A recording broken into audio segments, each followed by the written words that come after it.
안녕하세요.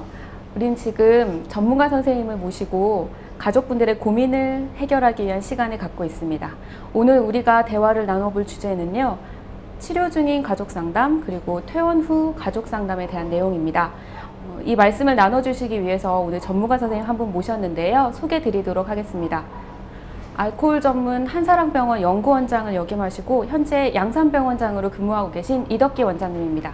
원장님 안녕하세요. 예, 저는 현재 양산병원의 병원장으로 있으면서 주로 알코올 의존 환자를 치료하고 있습니다. 오늘 아마 가족들이 가장 관심 있어 하는 주제들을 다뤄주실 것 같은데요. 좋은 말씀 부탁드립니다. 예, 좋습니다. 원장님, 아마 가장 궁금한 것 중에 하나일 것 같은데요.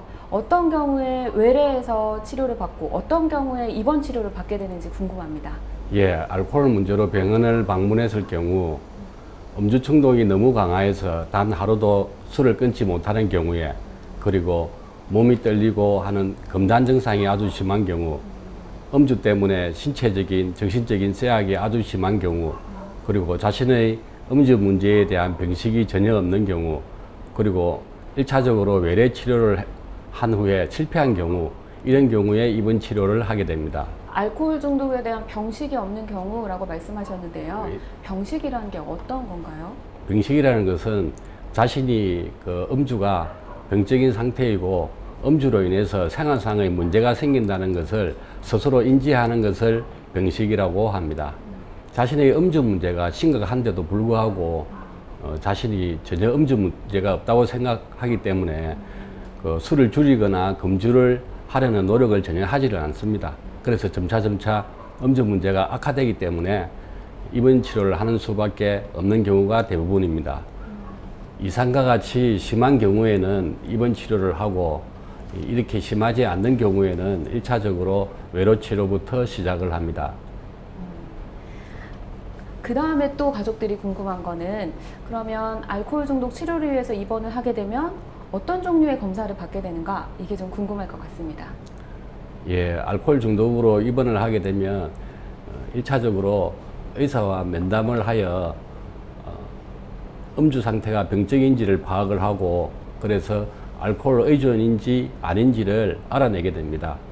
둘째로 혈액 검사나 의학적인 검사를 통해서 음주 문제에 따른 신체적인 이상, 심부전이나 간장애 등이 있는지를 알아보게 됩니다.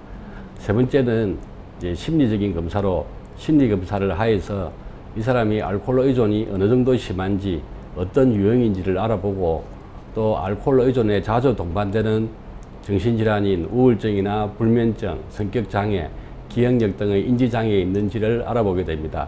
그리고 마지막으로 알코올 의존인 경우 술에 취한 상태에서 넘어지거나 떨어져서 다치는 경우가 많기 때문에 이러한 골절이나 두부 외상이 있는지에 대해서도 검사를 통해서 알아내게 됩니다. 알코올 의존에서는 단순히 신체적인 문제만 생기는 것이 아니고 정신적인 문제도 생기고, 또 그동안의 음주 상태에서 다치거나 넘어지거나 이런 일이 발생할 수 있기 때문에 이런 종합적인 검사가 필요로 하게 됩니다. 우리 가족, 중독에 빠진 우리 가족이 초기 상태인지 중기 상태인지 말기 상태인지 병이 얼마나 심한지를 구분할 수 있는 방법이 있을까요? 물론 병원에 입원해서 정신과 의사가 검사를 통해서 알 수 있겠지만, 가족분들이 좀 비교적 알기 쉽게 할 수 있는 알코올 초기, 중기, 말기의 증상이 있습니다. 초기에 가장 뚜렷한 증상은 기억 상실이 발생하는 것입니다. 우리가 소위 필름이 끊긴다고 이야기를 하는 것이죠. 그래서 자신이 음주 중에 한 행동을 기억을 하지 못하게 됩니다. 그리고 알코올 의존이 중기에 가게 되면 가장 뚜렷한 증상이 조절장애가 발생하는 것입니다. 조절장애라는 것은 평균적으로 3번 정도 술을 마셨을 때 한 번 조절이 되지 않는 것입니다. 그래서 자신의 음주량이 조절되지 않아서 술에 취해서 실수를 하게 됩니다. 또 중기 상태에서는 성격의 변화도 일어나고 주로 혼자 술을 마시게 되고, 금단 증상과 같은 신체 증상이 생기고, 또 자신이 심리적으로 힘든 경우에 술을 마시지 않으면 해결이 안 된다는 심리 의존 증상도 생기게 됩니다. 이 중기를 거쳐서 말기가 되게 되면 가장 뚜렷한 증상이 24시간 이상 이어서 술을 마시는 것입니다. 아침에 일어나서 해장술을 마시는 것뿐만 아니고 낮에도 술을 마시게 되고, 또 술을 마시면서 거의 식사를 하지 않습니다. 그리고 간경화 같은 심각한 신체 합병증이 생기고 환각과 망상과 같은 정신장애도 생기게 되는 것이 말기의 증상입니다. 중간에 말씀하셨던 중기의 음주 조절 실패, 조절의 능력의 상실 이런 말씀을 하셨는데요. 그게 예를 들면 어떤 게 있을까요?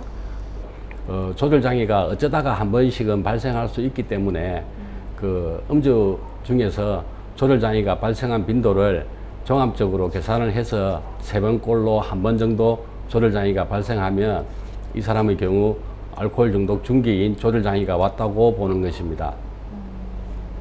알코올 중독의 금단 증상 아마 많은 분들이 알고 계실 것 같은데요. 어떤 것들이 있는지 좀 구체적으로 설명 부탁드리겠습니다. 예, 알코올 금단 증상 중에서 가장 흔한 증상은 불면증입니다. 술을 마시지 않는 날은 잠이 들기가 어렵고 자다가다 자주 깨고 하는 증상입니다. 이러한 불면증이 제일 흔한 증상입니다. 그 다음에는 손과 몸이 떨리는 진전 현상, 그리고 혈압이 올라간다든지 심장 박동이 빨라진다든지 하는 자율신경계 항진 증상, 그리고 심한 경우에는 간질을 한다든지 혹은 선망이라고 하는 정신착란증이 발생하기도 합니다. 그럼 그 얘기는 아주 평소에는 여기가 어디고 뭐 지금이 몇 월 며칠인지 알던 사람이 술을 많이 먹다가 갑자기 안 먹으면 갑자기 여기가 어딘지도 모르고 앞에 있는 사람도 못 알아보고 이런 증상들이 생긴다는 말씀이신가요? 예, 그렇습니다. 정신이 멀쩡하던 사람이 갑자기 술을 끊거나 혹은 평소에 마시는 양을 반 이상을 줄이는 경우 이러한 선망 현상이 나타나기도 합니다.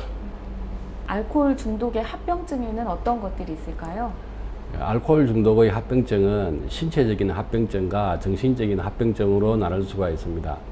신체적인 합병증에는 위염이나 위궤양 같은 위장장애, 간염이나 간경화 같은 간장애, 그 다음에는 고혈압이나 당뇨, 췌장염 같은 신체 질병이 있습니다.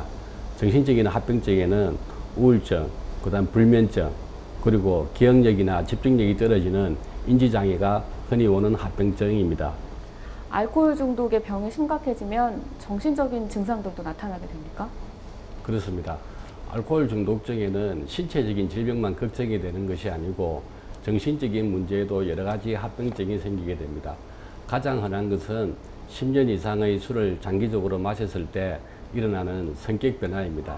성격이 급해지고 화를 잘 내고 자기중심적으로 되고 하는 이러한 성격 변화가 일어나게 됩니다. 또한 그 음주 문제 때문에 자신의 열등감이 아주 심해져서 오히려 반대로 기고만장하고 잘난체를 하거나 이렇게 되기도 하지만 또는 심한 우울증에 빠져서 자살을 하기도 합니다.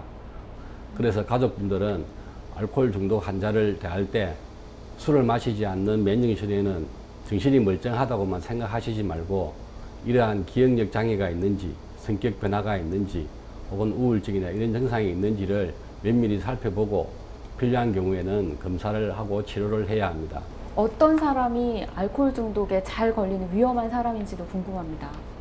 예, 알코올 중독에 잘 걸리는 사람은 술을 마시면 술에 의해서 감정 조절이 잘 되는 사람, 즉 한한 성격이 풀리고 기분이 쉽게 좋아지는 사람, 그리고 주량이 센 사람, 그리고 일상적으로 스트레스가 심한 사람, 스트레스가 심한데도 불구하고 술이 아니면 풀 수 없는 사람, 이런 사람들이 술을 많이 마시게 되어서 알코올 중독이 되기가 쉽습니다.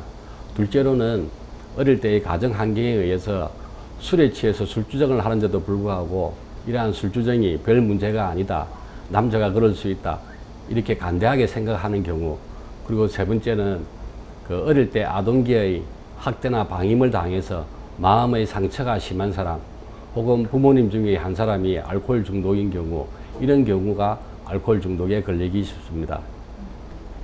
그러면 직장에서 근무하면서 회식이 많다거나 아니면 영업직 때문에 뭐 술자리를 접대해야 되는 경우가 많은 사람들도 있을 것 같은데요. 그런 분들도 이런 알코올 중독에 더 잘 걸리기 쉬운 위험한 분들입니까? 그렇습니다. 알코올 중독에 잘 걸리는 이유 중에 하나가 술에 잘 노출되는 환경에 있을 때입니다. 술에 많이 노출되는 경우에는 그만큼 알코올 중독에 걸릴 위험이 많다고 할 수 있습니다. 알코올 중독 어떤 유형이 그 안에 있는지 궁금합니다. 예, 알코올 중독에는 여러 가지 유형이 있습니다. 첫째, 그 음주 행동을 놓고 보면 거의 매일 술을 마시는 매일 음주형이 있고, 술을 자주 마시지는 않지만 한번 마시면 취하도록 마시는 폭주형이 있습니다. 물론 자주 마시면서 폭주를 하는 아주 심한 유형도 있습니다. 두 번째는 음주로 생기는 문제로 나누어 볼 수 있습니다. 술을 마시면 술에 취해서 다른 사람에게 폭력을 쓰거나 기물을 부수는, 그러니까 다른 사람을 괴롭히는 형이 있고요. 또 술을 마셔서 다른 사람을 괴롭히지는 않지만 술을 너무 많이 마시기 때문에 자신의 몸을 상하는 자해형이 있습니다. 그리고 세 번째로는 음주 동기로 볼 수 있습니다. 남자의 경우는 술을 마시는 이유가 술을 마셔서 즐거움을 찾고 쾌감을 찾기 위해서 술을 마십니다. 또 다른 유형으로는 불쾌한 감정이 있을 때, 즉 우울이나 불안 등이 있을 때 이러한 불쾌한 감정을 풀기 위해서 술을 마시는 유형이 있습니다. 아마 자녀를 둔 가족분들이라면 가장 궁금할 문제 중에 하나일 것 같습니다. 알코올 중독, 대물림이 되는지, 유전이 되는지 궁금합니다. 결론적으로 말하면 알코올 중독은 대물림이 된다고 할 수 있습니다. 대물림이 되는 방법은 유전적인 문제와 환경적인 문제 두 가지로 나누어 볼 수 있습니다. 알코올 중독의 유전인자로는 알코올에 대한 감수성의 예민도가 있고, 술을 마셨을 때의 음주 조절 장애가 있습니다. 이 두 가지 유전인자가 유전되기 때문에 대물림이 됩니다. 두 번째는 음주 환경입니다. 부모님들이 술을 좋아하고 술에 취해서 하는 행동에 대해서 문제시 삼지 않게 되면 그 사람의 마음속에 술을 많이 마시는 것이 별 문제가 안 되고, 심지어 술에 취해서 행동의 실수를 하더라도 문제가 없다고 생각하게 됩니다. 그래서 이러한 유전자와 환경 두 가지에 의해서 알코올 중독이 대물림을 하게 됩니다. 그렇다면 알코올 중독이 있다, 이런 경우에는 술을 끊어야 하나요? 물론 알코올 중독이 있다고 해서 전부 다 술을 끊어야 되는 것은 아닙니다. 알코올 중독 초기에서는 술을 끊지 않아도 됩니다. 앞에서 말씀드렸듯이 알코올 중독 중기가 되기 전까지는 조절장애가 심하지 않습니다. 그래서 조절장애가 심하지 않는 경우는 일주일에 1회에 한 번에 마실 때 소량의 음주를 시도하는 조절 음주를 시도해 볼 수 있습니다. 하지만 중기가 되어서 조절장애가 온 경우에는 반드시 금주를 해야 합니다. 그리고 대부분의 경우에 현실적으로 음주 문제로 인해서 병원에 오는 경우는 중기 이상인 경우가 많기 때문에 대부분의 경우에 금주를 목표로 해야 한다고 할 수 있습니다. 알코올 중독을 치료하는 방법 중에 입원 치료도 있지만 외래 통원 치료도 있다고 하셨는데요. 어떻게 하는 건가요? 예, 외래 통원 치료에는 크게 상담 치료와 약물 치료가 있습니다. 상담 치료라는 것은 알코올 중독자가 치료자와 만나서 자신의 음주 문제와 자신의 생각, 감정에 대해서 이야기를 하고, 또 치료자의 의견과 설명을 들어보고, 또 자신의 음주 문제에 대해서 어떻게 해결할 것인지를 같이 의논을 하는 것입니다. 이렇게 상담 치료를 할 때 제일 중요한 것은 솔직하게 자신의 음주 문제와 다른 생활상의 문제를 말을 하는 것입니다. 솔직하게 말을 하지 않으면 문제가 그냥 넘어가기 때문에 절대 해결이 되지 않습니다. 그래서 상담 치료를 할 때는 반드시 솔직하게 이야기를 하셔야 됩니다. 그리고 대부분의 경우에는 알코올 중독에서는 음주 충동이 심하게 나타나서 자신의 의지력으로는 해결할 수 없는 경우가 많기 때문에 약물 치료가 필요합니다. 그래서 음주 충동을 예방하기 위해서 음주 충동 억제제를 복용하게 됩니다. 대체로 금주를 시도한 지 처음 6개월이나 1년 정도는 음주 충동 억제제를 복용을 합니다. 그리고 음주 문제만 있는 것이 아니고 불면증이나 우울증이나 감정 조절 장애나 이런 문제가 있기 때문에 이러한 정신적인 문제가 있을 때는 항우울제, 수면제, 감정 조절 억제제를 같이 복용하면서 치료를 받게 됩니다. 중독자가 외래 치료를 받고 있을 때 가족들은 어떻게 해야 합니까? 자신의 가족인 알코올 중독자가 외래 치료를 받고 있는 경우에는 우선 이 치료를 받고 있는 중독자의 외래 치료에 관심을 두어야 합니다. 외래 치료를 지속적으로 다니고 있는지, 약은 잘 복용하고 있는지 등을 계속 확인을 해야 합니다. 둘째로는 환자분에게만 치료를 맡겨서는 안 됩니다. 정기적으로 환자분과 함께 외래를 방문하여 의사에게 치료가 진척이 있는지 등을 확인을 해야 합니다. 알코올 중독증에 걸리면 자기도 모르게 자신의 음주 상태를 줄이고 숨기며 또 자신이 생기는 신체 증상이나 정신 증상을 감추게 됩니다. 따라서 이 의사와 함께 세 사람이 의논을 해야 이러한 증상들을 찾아내게 됩니다. 세 번째, 이거는 흔한 경우인데요. 알코올 중독자가 금주를 시도하다가 생활상의 어려움 때문에 조절 음주를 시도하려고 노력을 합니다. 이러한 경우에 절대 중독 환자에게 동조를 해서는 안 되고요. 금주를 해야 된다는 것을 상기시키고 금주 노력을 하도록 해야 합니다. 그리고 마지막으로 외래 치료를 받다가 실수를 하여 음주를 하는 경우가 있습니다. 보통 중독자의 경우 음주를 하게 되면 이 음주 이유를 가족 탓이나 환경 탓으로 돌리고 변명을 합니다. 이런 경우에게 알코올 중독 환자에게 음주를 하는 것은 자신의 결정임을 주지시키고 금주를 하는 것이 자신의 판단임을 명심하도록 합니다. 아무래도 알코올 중독자와 함께 살게 되면 가족 역시 많이 힘들게 되는데요. 이런 경우 가족들 역시 마음의 병을 얻게 된다. 이건 역시 사실입니까? 그렇습니다. 예, 보통은 알코올 중독자만 술로 인해서 병을 얻고 가족은 건강하다고 생각하는데 그렇지 않습니다. 알코올 중독자의 만성적인 음주, 그리고 이러한 만성적인 음주를 하는 데 대한 그 가족의 실망, 그리고 술을 마시는 데 대해서 가족에 대한 변명, 또 가족에 대해서 신체적, 언어적 폭력, 또 알코올 중독자의 음주 문제에 따른 경제적인 어려움, 이러한 심리적인 상처가 계속 반복되기 때문에 가족들은 많은 병을 얻게 됩니다. 그래서 정신적으로 우울증이나 불안증, 스트레스 장애, 편두통 같은 게 생기게 되고, 그다음에 신체적으로는 고혈압이나 만성 통증 같은 신체적인 질병도 생기게 됩니다. 가족이 볼 때는 분명히 알코올 중독인데 본인은 거부하면서 치료를 받지 않겠다라고 할 때는 어떻게 해야 될까요? 이것이 가장 어려운 경우입니다. 이런 경우에는 가족들이 반복적으로 설득을 합니다.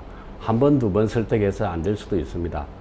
그렇지만은 포기하지 않고 주기적으로 설득을 합니다. 물론 설득을 하는 경우에 절대 술에 취한 상태에서는 하시지 말고 면전실에서 자신의 음주 문제에 대해서 후회를 하거나 반성을 하는 경우에 설득을 합니다. 이렇게 설득을 하는데도 불구하고 되지 않는 경우에는 환자의 행동에 크게 영향을 미칠 수 있는, 환자가 좀 무서워하는, 예를 들어서 환자의 아버지나 삼촌, 어려워하는 선배, 이런 분을 찾아가서 함께 설득을 합니다. 끝끝내 알코올 중독 환자가 치료에 들어오지 않는 경우 배우자든지 하는 가족들만이라도 치료자를 찾아가서 상담을 받을 수 있습니다. 이걸 가족만의 상담이라고 하는데요. 알코올 중독 환자를 치료로 설득할 수 없는 경우 포기하시지 말고 가족분들이라도 계속 상담을 받아서 환자뿐만 아니고 가족분들도 건강을 찾도록 하는 것이 좋습니다.